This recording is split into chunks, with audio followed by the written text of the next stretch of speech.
Welcome to episode 151 of Silver Lining for Learning, May 20th, 2023. I am joined by Chris Dean, Kurt Bonk, and Young Zhao, and really excited about today's episode. So education is typically considered a human right, but for 450 million young people living in conflict zones around the world, schooling is an early casualty of war. And online education offers opportunity and hope for some of these children. And this episode explores one such initiative. And, I think it's a really good example of what Silver Lining for Learning as a show is about, because we started at the beginning of the pandemic, and the origin story of this, which I will let Mike talk about when we get there, is sort of connected to the start of the pandemic and an initiative that we had at ASU, which actually we shut down once the pandemic sort of, started, once we got our systems in place.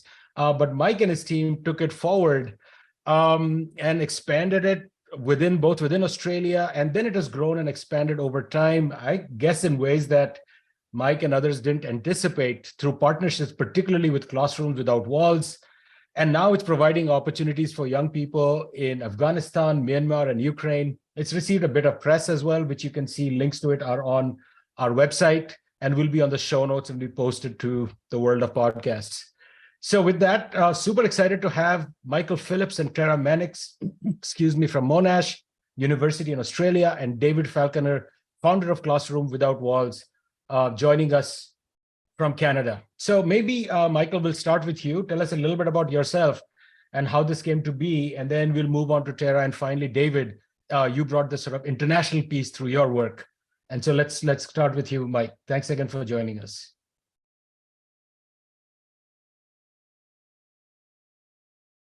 Story began back at, as you say, when Classrooms with Silver Lining. Mike's out there. It's on you. Go for it.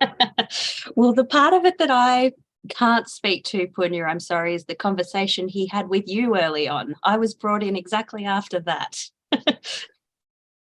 Did you want to talk about how that started? Well, So yeah, I can jump until Mike can fit in. So when the pandemic started, one of the challenges that we faced in our teacher prep program is what kind of in-classroom internships we could provide our students. So the way we addressed that was starting a YouTube channel where our teachers could teach on a cycle and so on. And then Mike and I were talking over beer, over Zoom, and I mentioned this to him. And I actually connected him with a couple of people, and then he just took it and ran with it. So I think Mike should pick it up from here, honestly, if he can speak. Well, hopefully, if my internet connection stays stable. Yeah. I would turn off the video, Mike. Turn off the video.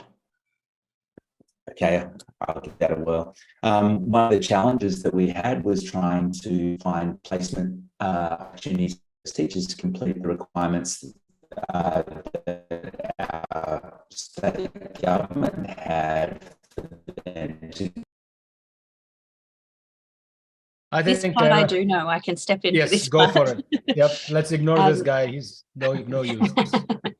So, as Mike was saying, one of the challenges we were facing was that, so Mike and I both work in the Faculty of Education and are teachers ourselves in a previous life, and now work with students in their initial teacher education course, among other things in Mike's case.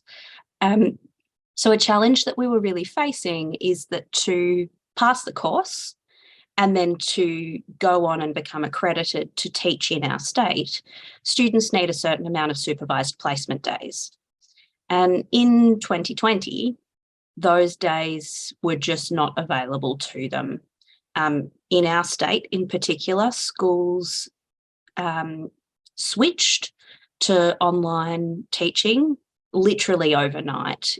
People cleared their desks, went home and stayed home for months. So schools just weren't in a position to be taking on students or potentially even honouring the existing agreement they had to have a pre-service teacher. So given that Mike and I have both been teachers for many years and hold teaching registration, Mike had the idea of, well, what if we made the school What if we founded or created a Monash virtual school that at the time was specific to teaching physics and chemistry, because that's where we had the most need for placement experiences. And both he and I meet the supervision requirements as an in-service teacher would. And we could fill that role and help those students to get their placement days. How are you going, Mike? Did you want to step in? Sure. Hopefully this is going to be a little bit more stable. So yeah, essentially, we were just trying to find ways in which we could get pre-service teachers places in classes. And one of the challenges that we had was also trying to find ways in which we could meet the requirements for our particular state. And so one of those things was it couldn't be just a didactic kind of lecture. It had to involve student engagement. And so essentially we set about trying to find ways in which our pre-service teachers could engage students in interactive classes. And ironically, as it turns out, we actually only ever ended up using that particular opportunity for one student for one day of their placement. So the whole reason that we kind of set this up became a moot point fairly quickly. But what we found was that students who were coming along to the classes, as well as our pre-service teachers, were reporting huge benefits. And the places in those classes, and there were 360 places in our original year, they booked out within half an hour or something like that. There was an incredible demand for that. And so it was with that idea that we thought, well, what we might do, even though face-to-face teaching opportunity is coming back, we would continue what we now call the Monash Virtual School. And it's continued to grow and develop. And originally we were running, I like to say we were running that on the smell of an oily rag, but we didn't have money for oil or a rag. So it was just out of the goodwill of people that this kind of continued until today, and things have changed somewhat. All right, Tara, take it from there. Sure. Well, things have changed somewhat. So you think back in what in hindsight was a pilot, we had 300 odd spots book up within half an hour. We're now in a position where we've offered over 25,000 individual places to students across our state for a range of STEM subjects. So we're very generously philanthropically supported by an organisation called the Invagari Foundation. And their mission is to support girls and young women wanting to study and enter STEM. So the subjects that we offer are the ones where women are traditionally underrepresented. We provide opportunities for students of all genders to participate, but we do also do our best to champion having female role models teach where possible, and creating experiences where students feel welcome and included. So we've had, as I said, over 25,000 individual places booked with us. We offer revision classes for the final 2 years of schooling. Our original focus was exam revision and quite an acute need, whereas now we offer ongoing revision for many different topics all across a year for physics, chemistry, biology, psychology, 3 streams of maths, and a subject called applied computing for what here is called Year 11 and Year 12, the final 2 years of schooling. So we are and we have rapidly expanded, but also changed somewhat in our direction. Well, not a change, but perhaps a refocus. So one of the reasons that Mike and I work so well together and perhaps were drawn to solving this original problem in the first place is because of our shared values, actually. So we realised that the initial uptake and the ongoing interest is because we were offering something that was so inclusive and equitable and accessible in its, in the fact it's free and remote. So that led to Mike and I assessing, well, why are we doing what we do? What values drive us, and how might we continue this momentum? Because both he and I feel a moral obligation to challenge inequity, and have developed the Monash Virtual School now to be one where we listen in order to develop our understanding, and that understanding informs our educational design. And then we aim to create designs that foster hope and empowerment in the people that participate in our programs, but also in turn their communities. So I believe our values, but also in a really practical sense, our expertise and ability to deliver quality interactive education remotely at scale, obviously led to some attention and is the segue to how we came to know David. All right, David, how did you get involved with these guys?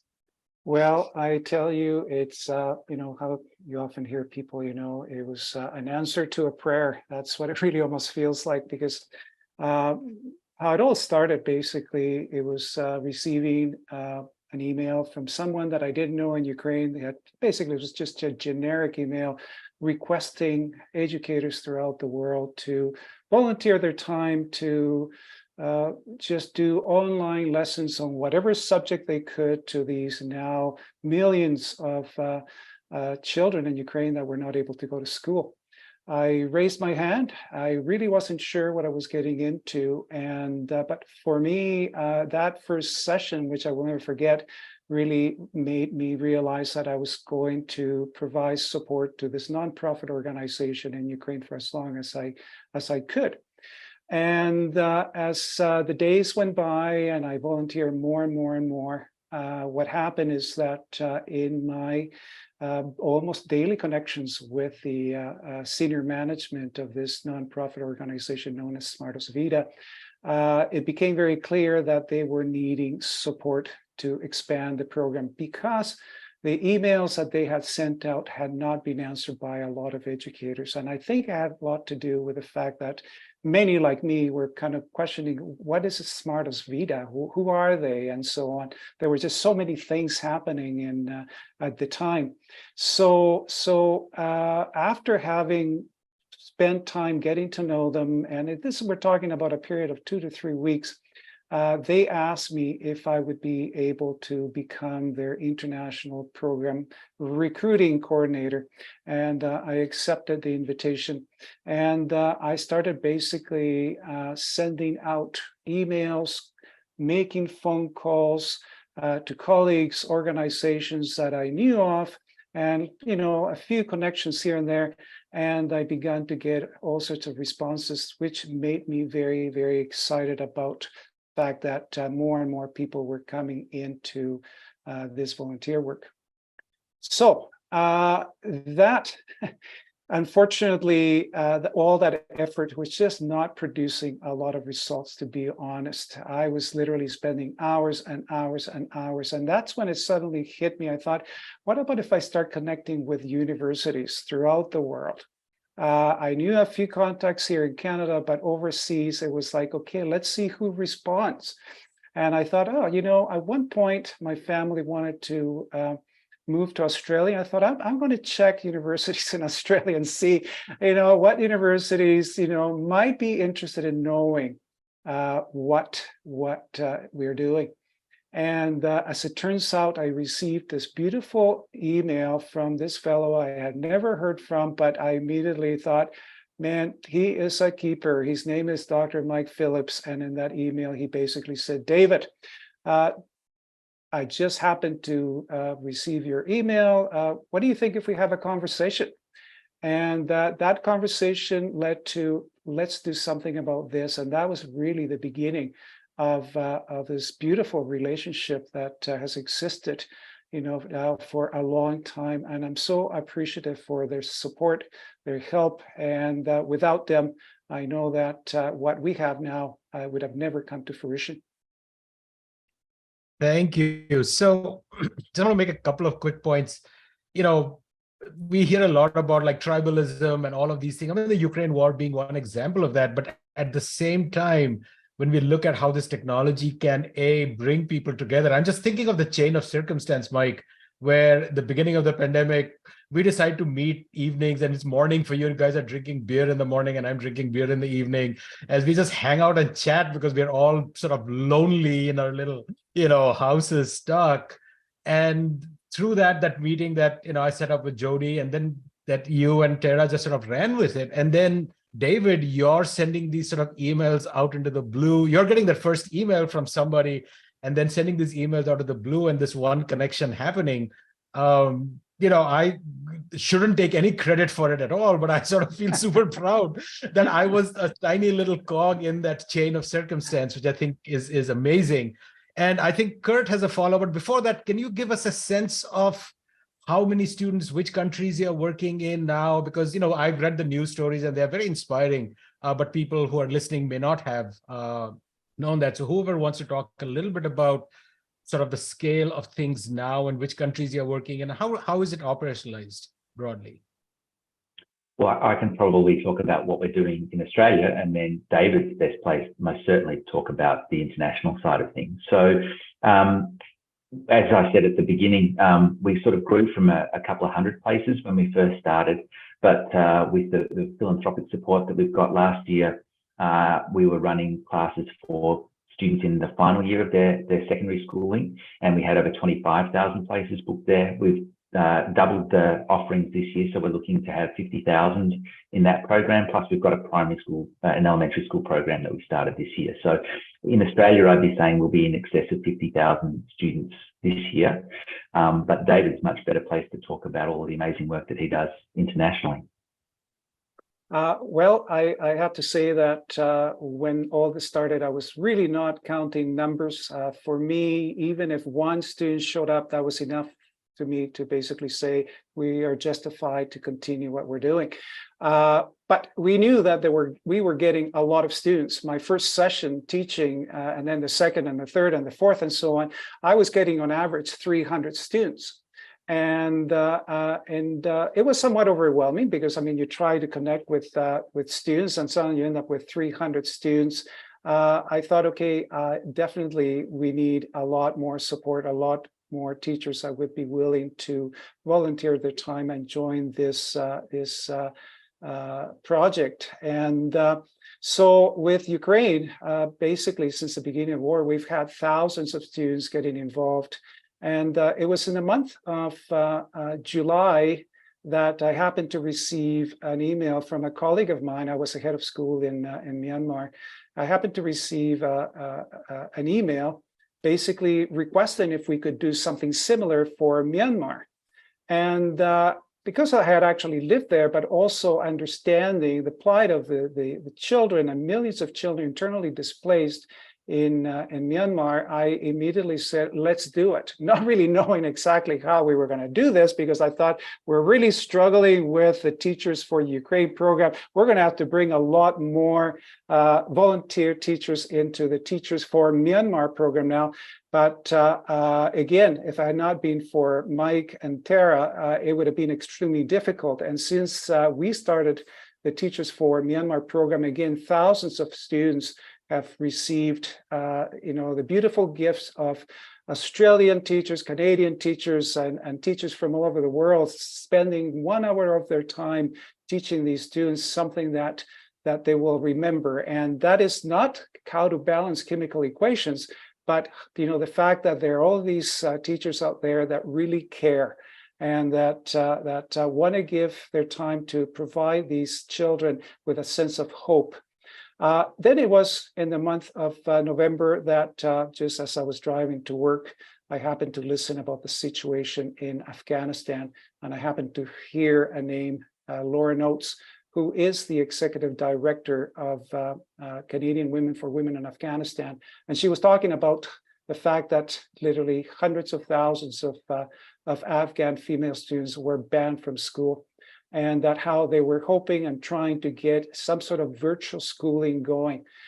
When I got to my office, I just simply grabbed my phone and I thought, okay, she's not going to know who I am, but I'm going to introduce myself.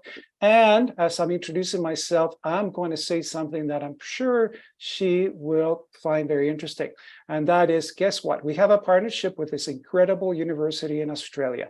And they're Monash University. And I am pretty sure that once I let them know that now we're going to start supporting these Afghan students, they will continue to provide incredible support. And so that was basically the beginning of our Teachers for Afghanistan, which officially started at the beginning of March.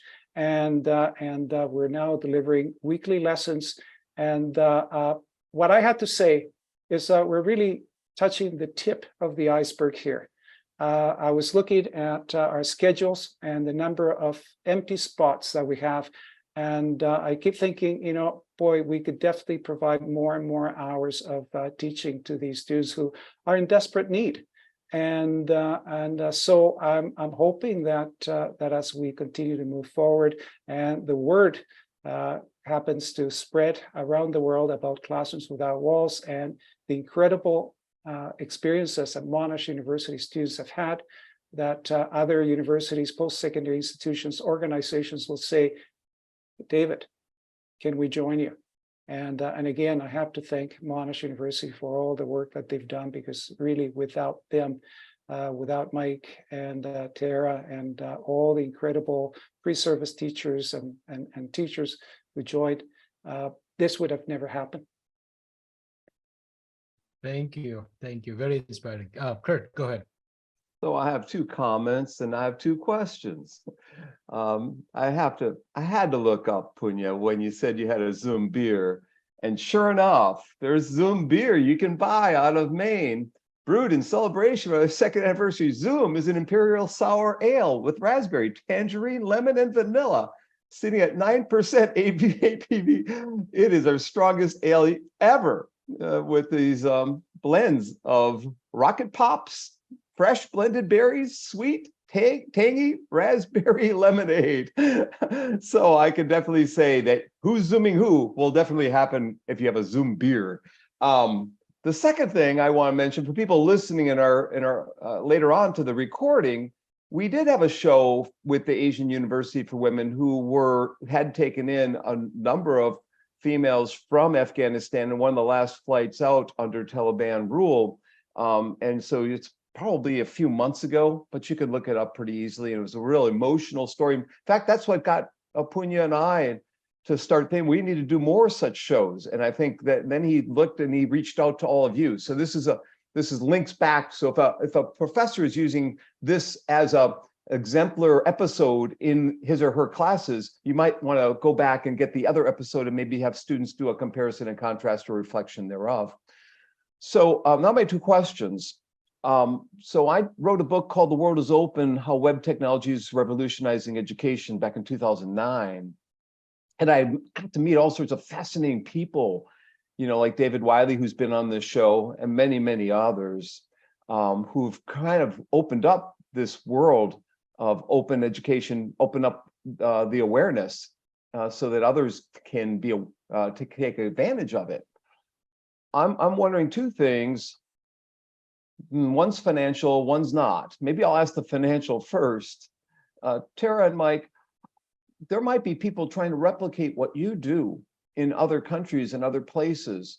This is not totally, you're not doing this at all out of kindness of heart. There has to be some funds coming in from Monash or from Australian government or other foundations in other places. Can you talk about how you established the funding stream or in resources? And David's all doing it by himself. I'm sure it's all volunteer, but David could add to this, I'm sure, a little bit as well. But there could be somebody in other countries who are saying, this really sounds interesting, I want to do that. Can you give them a couple of pieces of advice in addition to financial kinds of advice for what they might need to consider in establishing a virtual school such as this, and all the students that might pop in and come on board and want to get educated? It doesn't happen overnight. You had to have some, a little bit of luck, a lot of thinking, a lot of planning, and networks. But then I have a follow-up. So if you could take on that one, I have a brief follow-up after. Well, I might jump in with this one, at least to start off with. So you're right, Kurt. There's a lot of hard work. I would say quite a lot of luck, being in the right place at the right time and being able to have the right conversations with the right people. So for us, it was really important that we had initially at least support from both within our department, but also in the broader university. That support was not necessarily financial, but it was most certainly generous in terms of providing us with a bit of time and space to be able to do some of this work, to get things up and running, to get a pilot project running. we were then really lucky that we had a bit of a proof of concept that we were then able to have a conversation with a philanthropic organisation, the Invergowrie Foundation. And so we started to talk with them about how we might begin to align what we were doing with what their drivers were. And as was mentioned earlier, that's really around supporting disadvantaged girls and young women in STEM education. And so they have been incredibly generous in financial support, particularly because they see this as a long-term investment. So one of the things that we were talking with them about, and we talk with everybody who we partner with, is that this has to be a mutually beneficial situation. And so one of the things that they were very keen to do, which we were thrilled about, was actually talk about having a longitudinal relationship here. So they've actually funded us for 7 years, which is like incredible, unheard of. But one of the things that we work really hard to do is to make best use of that money. So one of the things that we have established over a long period of time, which takes a lot of work on our behalf, is that the pre-service teachers who make up the work that we do in Australia, they don't get any course credit for participating. They don't get any financial reward. They get benefits in other ways. So we're not spending money in terms of having pre-service teachers doing this sort of work. They get outstanding coaching and mentoring. We also do some research that provides them with opportunities to see how this experience changes them and their online pedagogical practices, their online decision making. It enhances their understanding of trauma-informed practice, of educational inclusion. There are a whole bunch of professional learning things that are really beneficial for our pre-service teachers. So I think to sort of answer your question, we spend money where we need to make programs work, but we look for creative ways and supportive ways that benefit the pre-service teachers who are involved in our programs, that then don't mean we need to be looking for finances for that. And Tara might add some caveats that and some maybe guidelines for others. Do you have anything to add, Tara? I would just echo Mike's comment about genuine mutual benefit. Having that be a guiding principle has served us well, and the people that are involved with us. We survey our pre-service teachers, for example, and ask them why they volunteer their time. And the resounding choices are that their values align with us. They believe that education is a human right. They're passionate about what they have to offer, and they want to be a role model for their subject. So the fact that we are values forward and that we explain our decision making through a lens of our values, and that we want anyone who partners with us to benefit from that and experience that in turn, is not only a morally good decision, but it is a financially sound one too. Right. David, you want to add anything? Well, I have to say that everyone that has joined Classrooms Without Walls definitely shares the values, the belief that is there. And like I've said, that children, youth have a right to education. And because they know that we're not going to be paying them, and they're just, what we do promise them, though, is that at the end of each session, they will never forget that session. The memories, the voices of the students, the experiences, the questions that they were asked, they will last a lifetime.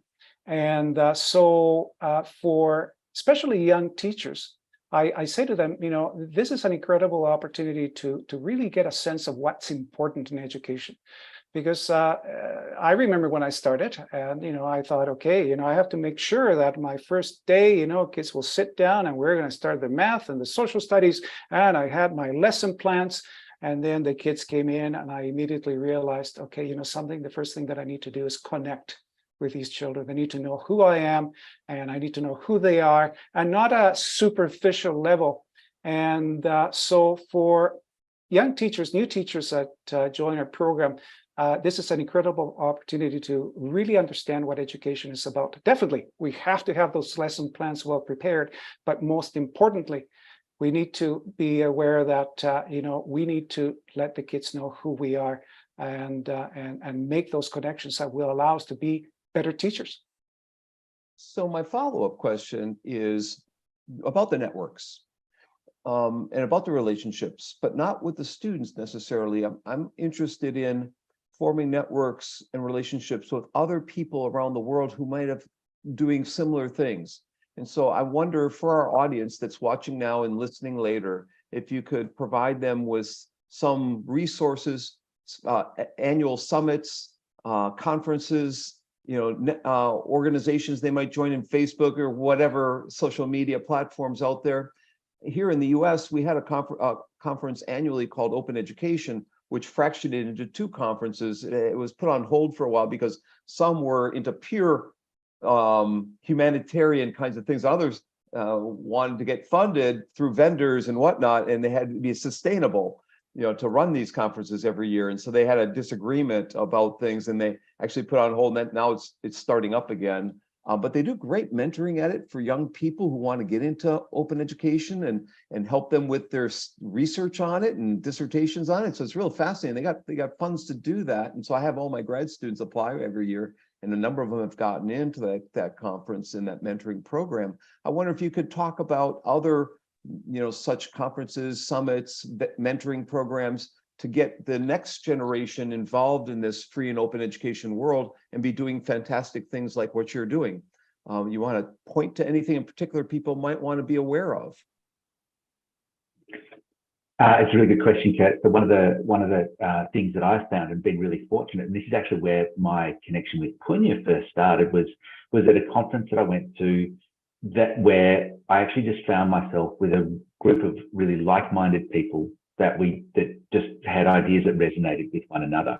And so rather than maybe pointing out particular conferences that I go to, for me, it's about making the most of wherever you find yourself and finding people who are like-minded and have similar kinds of interests. Because I think irrespective of where you go, you're going to find people where these kinds of ideas, it resonates with them.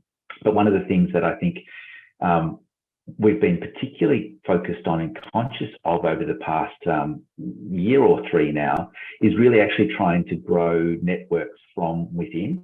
So, for example, we now have people who were pre-service teachers working in the Monash Virtual School who've graduated from Monash, who are now qualified registered teachers working in schools, and they're coming back and they are now doing the mentoring of the current crop of pre-service teachers. So they get professional learning from us and our colleagues around coaching and mentoring. And they come back and support without any financial reward or support. They come back and volunteer their time to help grow the next generation of teachers. And so I think one of the things that is most powerful for me is not necessarily drawing on our networks, although that is really important because otherwise we wouldn't be where we are. But I think being able to grow networks from within and seeing where that goes over the next 5 or 6 years is going to be a really exciting component of what we do. Sounds great. Sarah? What I was going to say, Mike, I do think, as Mike said, though, we are in this unique position where we know that our program can continue for multiple years. And coming back to that mutual benefit, we know that people that are going through this program are starting their careers as teachers and perhaps within that time period looking for leadership opportunities, for example. So coming to that mutual benefit, coming back around to that, we can be creating those networks from within where not only are we helping those graduate teachers to gain experience they'll need in the first few years of their career, but we're also in an opportunity where those mentors and those networks can be highly empathetic because they have the shared experience of being a volunteer in the program. So having that collective knowledge and shared experience is really important and something we're conscious to utilise. David? Well, I have to say that this is definitely an area that will continue to expand. And Mike and I and Tara, we've had this conversation. Originally, when we decided to form this organization and we came up with a mission and the vision, we were thinking about conflict zones. And it's interesting that now, as we are dealing with climate change, just recently here in my province here in Alberta, basically a number of schools had to shut down. And we are fortunate that we live in Canada, in the province of Alberta, a very wealthy province, and the kids basically went home, and the next day they were already going virtual. But what do we do in a situation, for example, such as what's happening in Sudan? I happened to receive an email from someone a few days ago and saying, we need help. Is it possible for Classrooms Without Walls to expand their program into Sudan? So we know that it's something that will continue to be a need, and I am really excited to be a part of this work, because I believe that we're spearheading something here that a lot of schools, a lot of post-secondary institutions around the world are paying very close attention to. And as I get emails from a number of Canadian universities, and just in the last month, saying we are interested in forming a partnership, it says to me that a lot of individuals, again, organizations, are realizing that this is important work. And this is not going to end next week, this need. It's either going to be conflict zones somewhere, or situations in underdeveloped countries where flooding, as Bangladesh just experienced with a cyclone and so on, that organizations such as Classrooms Without Walls, with the support and the partnership with Monash University and other universities, we're going to be able to go over borders and provide these students with the support that they need. I was thinking exactly that when I read Punya's post on this episode. I just said to myself, climate change. This is good. That's the first thing that I said to myself. I talk to myself too often. We had a Sudanese program here at Indiana University, a special master's program. I'm always thinking about the people that went through it and what they're dealing with right now, as well as one in Afghanistan. And we formed a lot of interesting relationships, but now is the time, and what you're providing is very special. And we're honored to have you on this program, actually. And Kurt, if I can add, and I've shared this with Tara and Mike, it was about 2 weeks into our Afghanistan program, and we've heard similar comments from Ukrainian students as well as Myanmar students. But it was interesting having this conversation with a number of Afghan female students, and age 18 to 29 and so on. And I asked them, for feedback, what are your thoughts about what Classrooms Without Walls is doing right now? And the response was immediate. And this is an actual quote from the students. She said, "It reminds me that humanity still exists."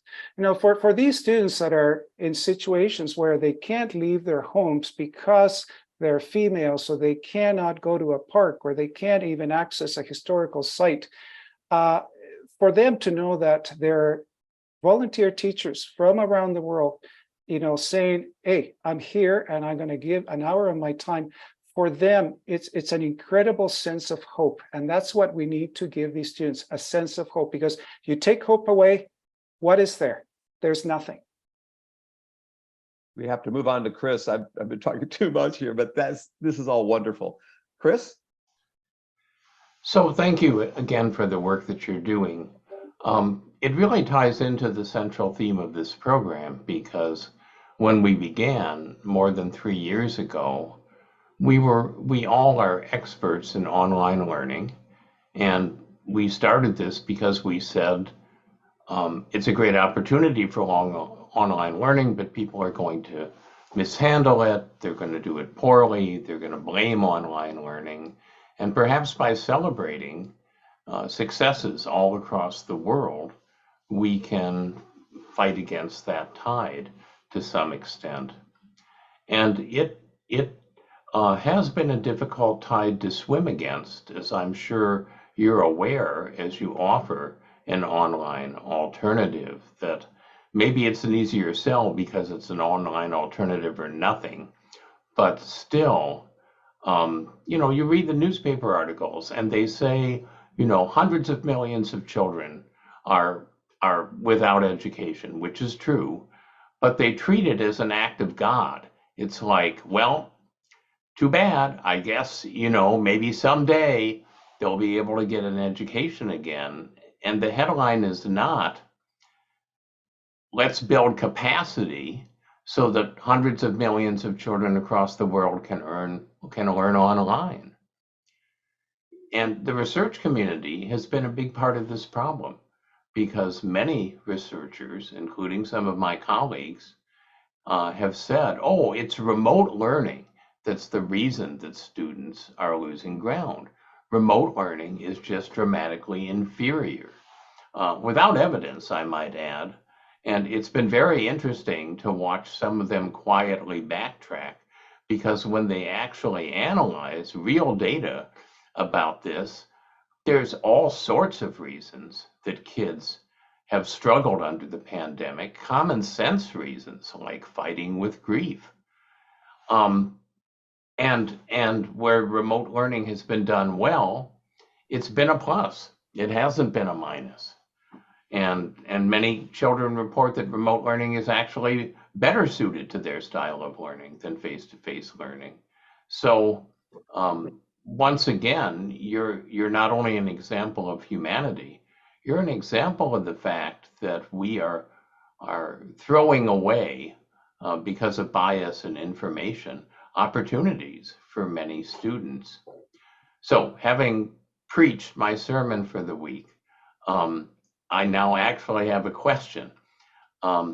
As you are doing these different flavors of online learning, depending on the teacher, depending on the students, depending on the circumstances, are there insights about online learning that you're getting that you can share with the whole community that's evolving online learning? So for example, you talked about the fact that the first thing to do is to make a connection, and that connection requires different strategies than if you're walking into a face-to-face classroom and trying to make a connection. I'd love to hear thoughts that you have, or is there some kind of informal professional development that your new teachers get where you say, let me tell you a few things about how this is different than what you're used to, and some good strategies. Well, go ahead, Mike. Well, David, no, I was going to say you talk about what you do, and then we can talk about how it looks in our context.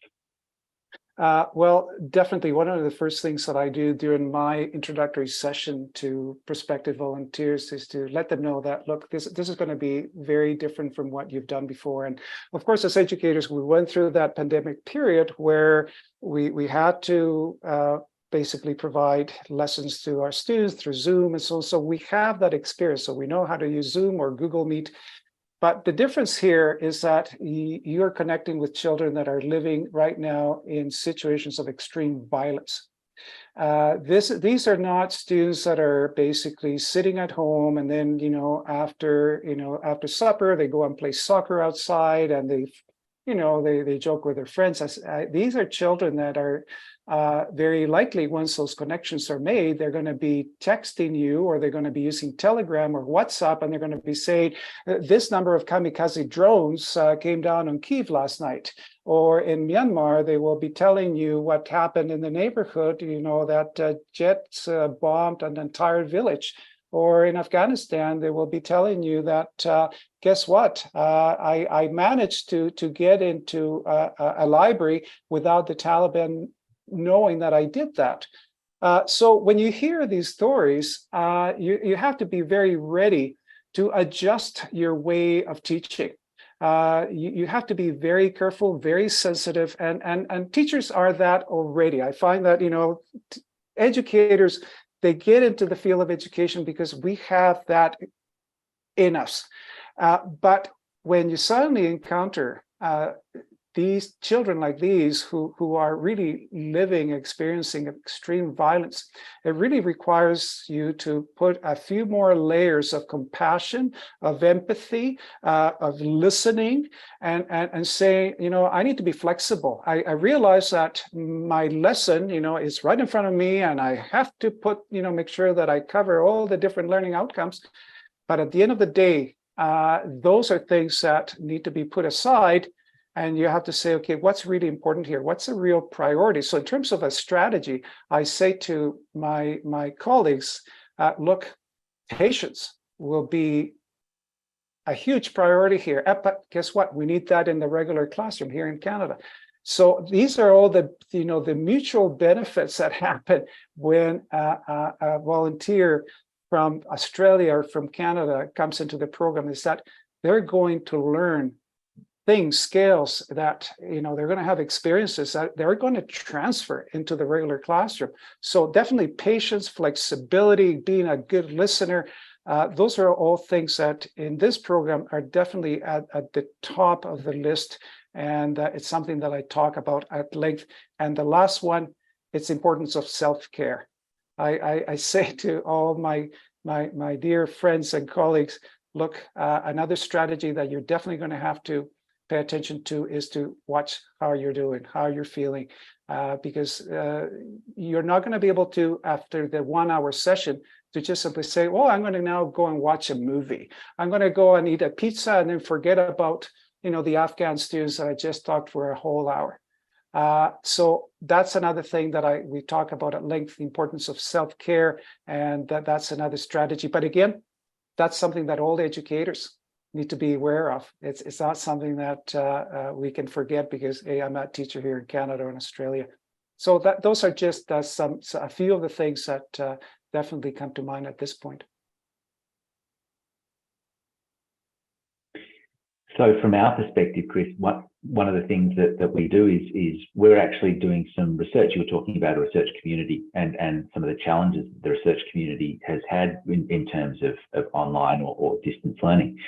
And so one of the things that we're doing is looking at the ways in which formal professional learning, we provide formal professional learning opportunities for all of our pre-service teachers. Earlier this year, we had a whole one-day conference that we ran for them, where they had opportunities to get online pedagogical practices and design elements taught to them, ideas around inclusion and equity and these kinds of things. And so one of the things that we start to do is actually through the idea of epistemic frame theory about how do people make particular decisions in relation to their online teaching, we actually look over the course of a 12-month period from an empirical research perspective, what changes, and then look at why those things change. And so over the last 3 years, we've actually been able to show statistically significant changes in the way that pre-service teachers think about themselves and their skills and capacities as online as a result of participating in these kinds of programs.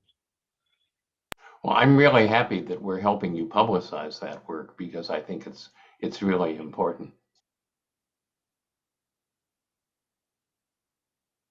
So looks like you guys took too much time, Kurt. That Zoom beer was just too much waste of time. So let's not talk about Zoom beer. Let's talk about Zoom wine with the people from Australia. But anyway, so about 20 years ago, I tried to do something similar, but did not work. So Mike, I really appreciate it. Say the right time, right place. At that time, Punya, you may remember at Michigan State University, I was trying to run the Confucius Institute. I was trying to bring Chinese pre-service teachers to teach American students Chinese language. And it did not work because technology just did not work very well at that time. Then later on, something amazing that worked. There were literally hundreds of thousands of Americans and Australians were hired to mentor Chinese kids. And a lot of money were made. I'm sure you know that. There is a movie that's made actually by a student of Chris at Harvard. It's called English Hustle. The English Hustle, the movie documented how people mentor from Indiana, from Perth, from anywhere. And they made a lot of money. Many companies were involved in that. So this model seemed to work, but of course, they don't make money anymore because China just cracked down on those companies. But sorry about that. Now, my real story I come back to you is this. It's because of COVID, we have recognized the importance of online learning, as Chris was talking about. We also recognize the importance of preparing teachers to teach online. So the digital competence for every teacher action is essential. So an online online practice teaching, online observation should be part of every future teachers. We are doing the pre-service training. So when you're doing that, I'm just really, this is not a question. My real question follows after that. So this, I'm just trying to say, you guys should go argue with the Victoria government or Monash University to say all students should at least have a credit.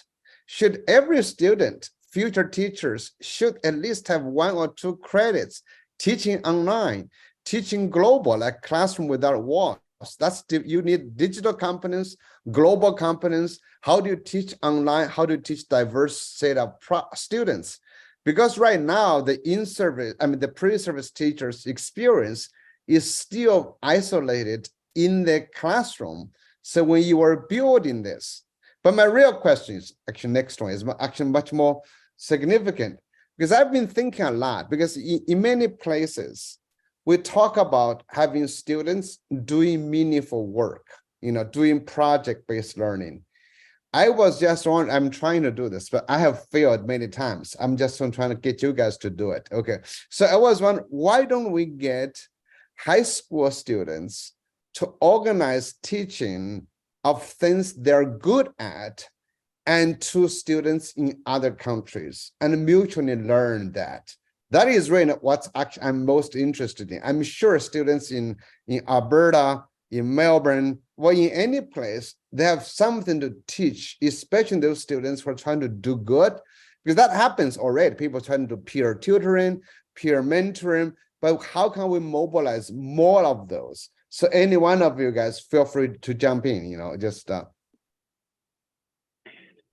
I think it's a really good idea. One of the challenges, I think, in terms of doing that into conflict zones is, as David's kind of alluded to, and he's much more expert in this than myself, but there comes an emotional cost in working with young people in really difficult situations.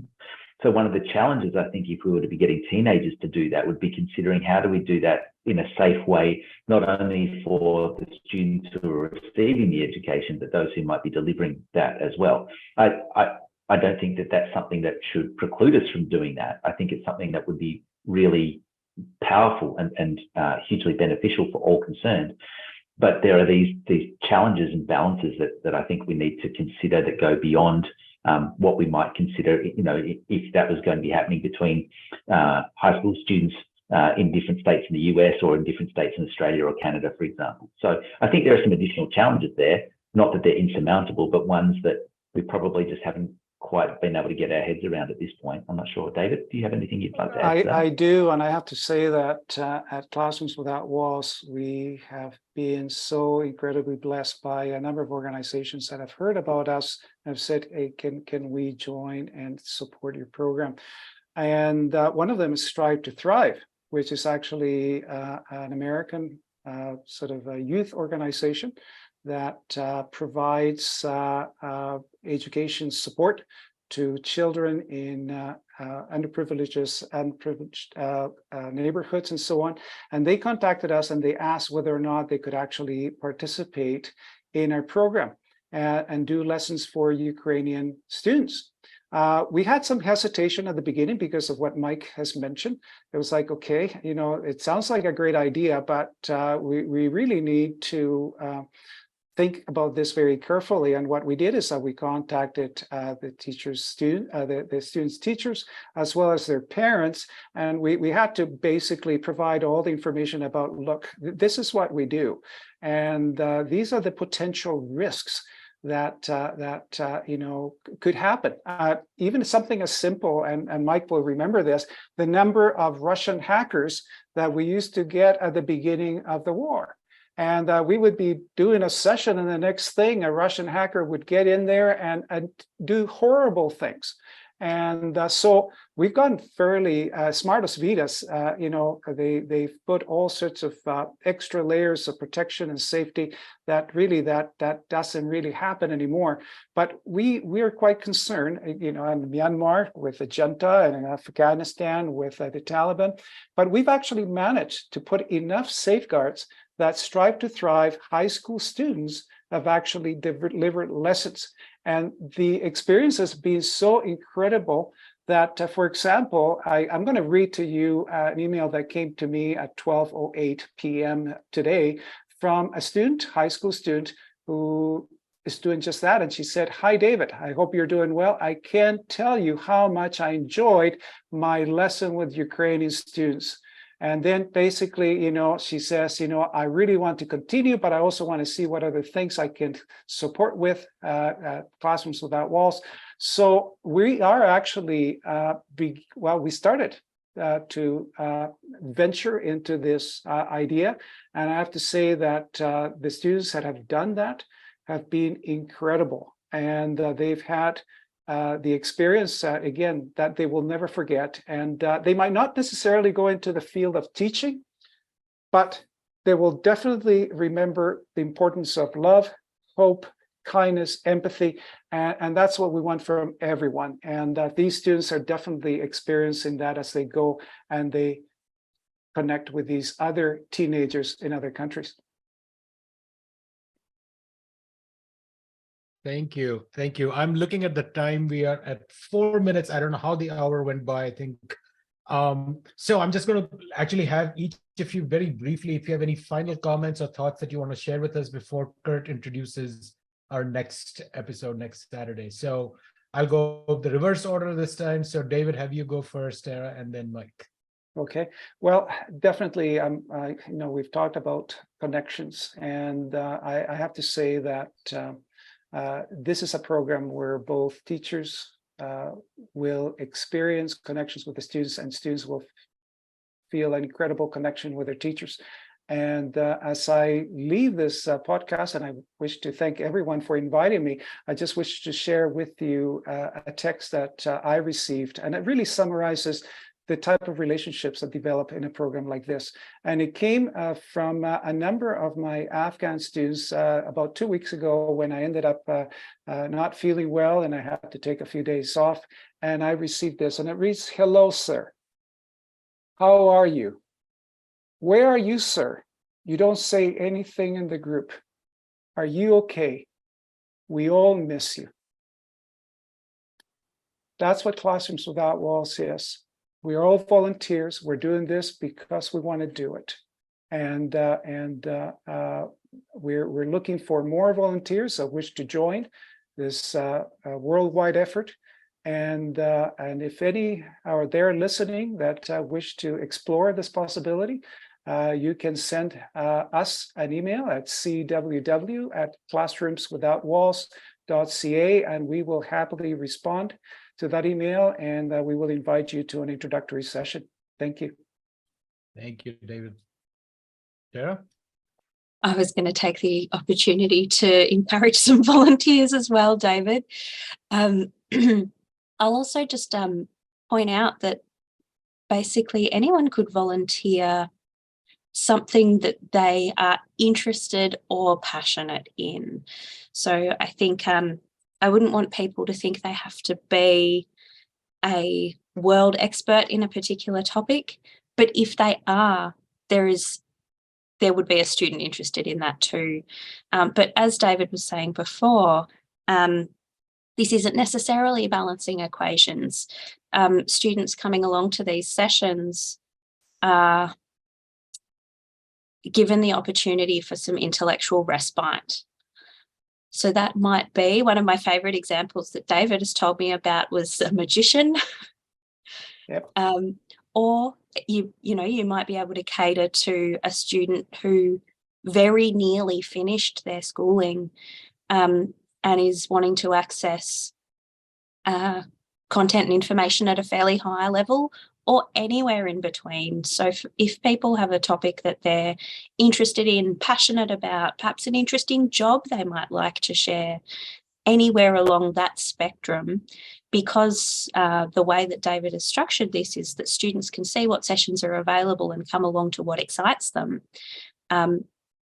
There is a whole array of things that people could offer and would find a really rewarding experience. So as David said, if it's something anyone listening or watching is interested in doing, I highly encourage them to reach out. Thank you. Mike, you have 30 seconds. Nothing further from me because I've only got 30 seconds and I can't say more than my name in that time. So Kurt, over to you.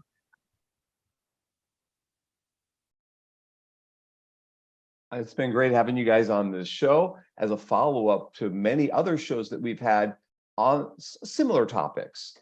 And it's something that I'm particularly quite interested in. I did a book on MOOCs and Open Ed in the Global South a couple of years ago. And I continue to explore the area. So I'm learning a lot from you this whole hour. Next week kind of continues in this area. We're going to have Mark Brown, my good friend Mark Brown from Dublin City College, who's the chair of digital learning and the director of the National Institute for Digital Learning in Ireland. He'll be in Lithuania, so there may be a little problem in getting him in, but we're going to try. And then he's recommended Julianne Granley, who's the program coordinator for the Encore project, which is part of the International Council on Open and Distance Education. And Encore is the European network for catalyzing open resources in education, supporting the uptake and innovation of OER in education and the business worlds.